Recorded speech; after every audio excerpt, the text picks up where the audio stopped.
Hey, what's going on, Who Dat Nation?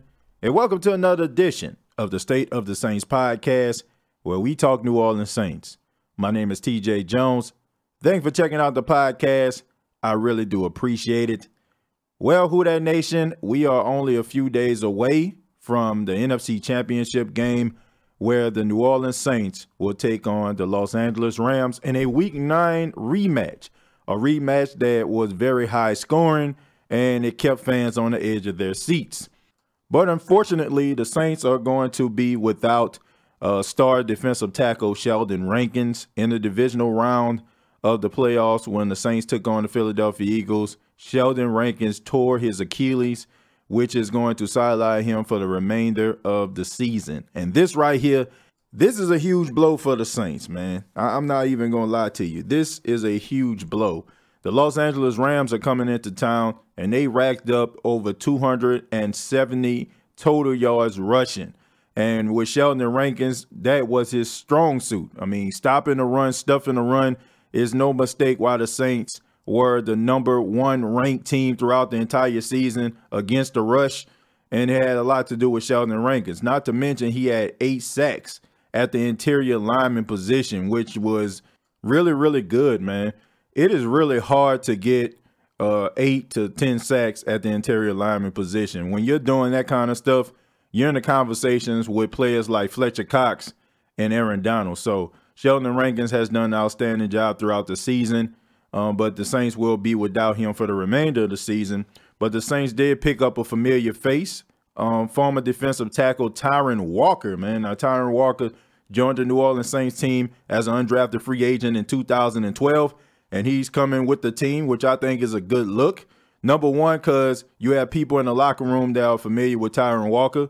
I actually liked him, man. I liked him for the Saints. And I think the Saints wanted to keep him, but the Detroit Lions kind of showed him a little bit more money. So he decided to go to Detroit. And then I think he went to the Los Angeles Rams also. So Tyron Walker comes back into the locker room, and hopefully he can help David Onyemata, Tyler Davison, and Taylor Stallworth in the game against the Los Angeles Rams. Also, I want to talk a little bit about something that I post on social media. I post on Facebook. I talked a little bit about the play that opened the game of the divisional round of the playoffs against the Philadelphia Eagles. The first play from scrimmage where Drew Brees was in the shotgun and he threw the ball downfield to Ted Ginn Jr. and it was intercepted on the very first play of the game. And I made a suggestion. I said maybe the Saints need to keep that into their playbook and maybe have somebody like Taysom Hill or Teddy Bridgewater do the play. And a lot of people, I don't know if they understood what I meant, or maybe they just thought that I was just throwing shade at Drew Brees. First off, I don't throw shade at Drew Brees. I have never thrown shade at Drew Brees. I always like Drew Brees. I love Drew Brees. What he has done for the city of New Orleans, what he has done for this franchise goes without even saying, man. The guy was the best quarterback when he signed the dotted line. And what he has done throughout his career in the Saints uniform, I mean, it's just been absolutely spectacular. But at the end of the day, we all have to be realistic about this. When we talk about Drew Brees is 40 years old now, and Drew Brees doesn't have the arm strength that he once had. And a lot of people may be wondering, why am I talking about this going into the NFC Championship game? It's because I want the Saints to win the game, okay? I want you all to pay attention to something. If you watch that Sunday night football game against the Minnesota Vikings, you'll see that there was a play where Taysom Hill ran a play out of the shotgun, and he threw the ball downfield 45 yards to Michael Thomas. I think about another play that Taysom Hill did in the divisional round of the playoffs, a game that we all saw, where he threw the ball down the field to Alvin Kamara in stride for a touchdown. Of course, it was called back because Andrews Pete was holding, but these are plays right here that the Saints have to pay attention to. When you have two guys like Teddy Bridgewater, like Taysom Hill, why not utilize them? If Drew Brees is not throwing the ball down the field like he used to, you still have guys out here that you can use. First off, it would probably work because Taysom Hill is more of a gadget play guy. For the most part, nobody's looking for Taysom Hill to throw the football. They're looking for him to drop his shoulder and maybe get a yard or two. So the play probably will work. 9 times out of 10, when Taysom Hill actually has the ball in his hand, you have people coming into the box when they see him in the game. And that will be a great advantage for the Saints. And why not put him in shotgun and allow him to throw the ball downfield to Ted Ginn Jr.? Ain't nothing wrong with that. And a lot of people are saying that it wasn't Drew Brees' fault. Man, I hate to tell you, yes, it was. It was Drew Brees' fault. I mean, Ted Ginn Jr. had the defender beat by 5 yards. And some people are saying maybe Ted Ginn should have came back from the ball. Look, I want everybody to understand what a streak route is, okay? A streak route is when a receiver runs down the field as fast as he can, and the quarterback throws him the ball in stride.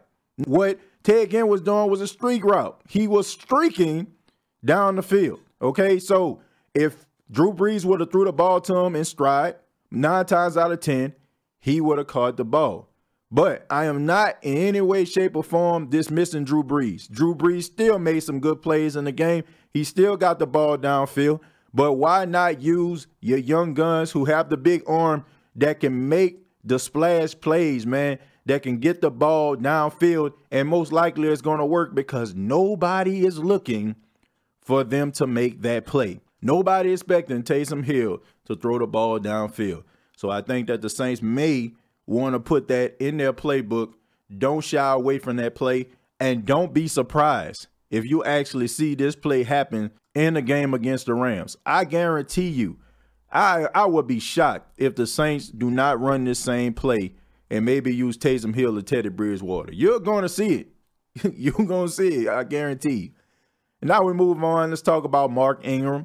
Now, there was an article that was written in NOLA.com, and they were talking about how Mark Ingram says that he is not looking to leave New Orleans. Now, this all comes because Mark Ingram is a unrestricted free agent going into the offseason. That means that he is not contractually obligated in any way, shape, or form to continue to play for the New Orleans Saints. So, of course, I asked the question, should the Saints re-sign Mark Ingram? And people responded. A lot of people thought that it was a crazy question because it seems like it's a no-brainer to sign Mark Ingram, right? Mark Ingram has been putting in that work. Mark Ingram has been playing much, much better over the past few years. He seems to be running very, very motivated. But Mark Ingram is 29 years old, and he is almost 30 years old. And I think it is a question that needs to be explored. Should the Saints re-sign Mark Ingram? This is a hard question. Do I like Mark Ingram? Absolutely. Is Mark Ingram one of the hearts and the souls of the New Orleans Saints team? Absolutely. I mean, is he the guy who goes out there and motivates the team? Absolutely. He's been with the team since 2011 when he was drafted by the team coming out of the University of Alabama. The Heisman Trophy winner had some ups and he had some downs, but for the most part, he has always been consistent with this team. So with that, I will love Mark Ingram always as a Saint. I mean, he will always be a Saint in my eyes. But we have to understand what the NFL is. The NFL is a business. This is not a family affair, okay? It's not about us loving Mark Ingram. It's not about us having appreciation for Mark Ingram. I think we all do. This is a business. And I think a lot of people aren't looking at the fact that one of the Saints' greatest assets is their biggest liability now.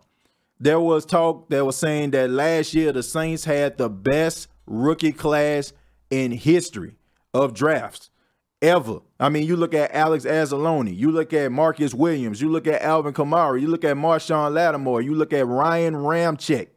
You look at all these guys, man, that are contributing to the team in a big way. Now you have to look at the fact that these guys down the line are going to have to get paid. You ain't figured that out, did you? You think that these guys with these extraordinary gifts aren't trying to get extraordinary money? Do you think that these guys are going to say, oh, man, I love New Orleans so much, man. Let me go ahead and take a pay cut. Oh, I love going on Bourbon Street. Let me go ahead and shave off a couple $1 million, give them the hometown discount. It's not going to happen. You think the type of numbers that Michael Thomas is putting up, you don't think that he is going to try to get max money? You think that the numbers that Alvin Kamara is putting up, these record-breaking numbers, do you think that he is not going to ask for max dollars? Do you think that Marshawn Lattimore, being the shutdown corner that he is not going to ask for max money at the cornerback position? I hate to be the bearer of bad news, but they are. They are going to ask for this type of money, and they are going to demand this type of money in the open market, man. Teams are going to be trying to chomp at the bit, trying to get these guys if the Saints don't want to come up with that coin. And Mark Ingram, you think that he's going to want a one-year deal? This man ain't going to want he's not going to want a one-year deal. Mark Ingram is almost 30 years old, but for the most part, man, he's not worn down. I mean, the way the Saints play on the offensive side of the football, Mark Ingram probably got another good 3 or 4 years left in him. So you don't think that Mark Ingram is going to want at least 2 or 3 more years with the New Orleans Saints? He's probably going to want that. So you have to look at what is more important.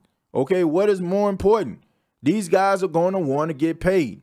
Now, if it was me, to be honest with you, as much as I love Mark Ingram, I would not sign him for nothing more than a one-year deal. I mean, I would give him a one-year deal. And the reason why is because I feel like he deserves to be the all-time leading rusher in Saints history. I think he's maybe like 4 yards away from breaking Deuce McAllister's record. So I would want to give him a one-year deal. And then when he turned 30, I will allow him to be an unrestricted free agent. But that's up to Mark Ingram. Will Mark Ingram want to take a one-year deal? I mean, that's a tough pill to swallow, man. When you look at the type of player that you are, you feel like you still have enough left in the tank and you feel like you're worth more than that. So it's really up to Mark Ingram if he wants to just take a one-year deal. But if it was up to me, I would just give him a one-year deal because the way I'm looking at it, I think that Drew Brees is going to play out his contract. And I think maybe the Saints are going to, pick up a rookie in the draft, which I would suggest because you can put him on that rookie deal. Or you try to get you somebody that's in, the free agent market, which I wouldn't suggest. I mean, who would be out there at the time? But I think that the Saints will probably get a rookie quarterback. And having a rookie quarterback, that will give you opportunities to pay people like Alvin Kamara and Marshawn Lattimore and Ryan Ramczyk, because those guys really need to get paid. And I feel like they are going to be very, very important to contribute to the future of the New Orleans Saints franchise. Mark Ingram, once again, got a lot of respect for him. Love Mark Ingram. Love the passion that he plays with. I like the way he runs the football. But we all have to realize the very, very, very unfortunate truth that the NFL is a business and not a family.